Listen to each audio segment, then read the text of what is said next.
سلام عزیزان، امیدوارم حالتون خوب باشه. این روزا فصل کارورزیه دیگه، تابستون و بچه میاد کارورزی انجام میدن اینا. ما یه دانش آموز داشتیم که چند وقت پیش گفتم اومده کامپیوتر خراب کرده و ما چند هفته گرفتار بودیم تا درستش کنیم، مثل کلاس هم نمی اومد. خلاصه ما بهش زنگ زدیم با هزار منظور و زر و این چیزا، آوردیمش گفتم آقا بیا دفترچه کارورزی رو بگیر، برو مثلا تحویل بده، کارت انجام بده.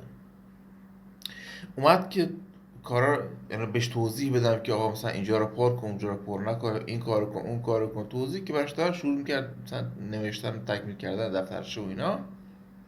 به یه رسید صفحه آخرش که اطلاعات شخصیش بود، یه جا نوشته بود یا مثلا شماره موبایل خود را وارد کن. اینجا شماره موبایل خودت رو بنویس. به اینجا که رسیدیم گفت که شماره موبایلم دست میکرد تو جیبش واسه شماره موبایل.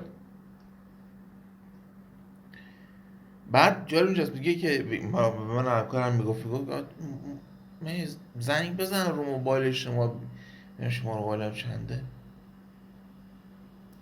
یعنی واقعا من نمیفهم، یعنی پدر مادر همچین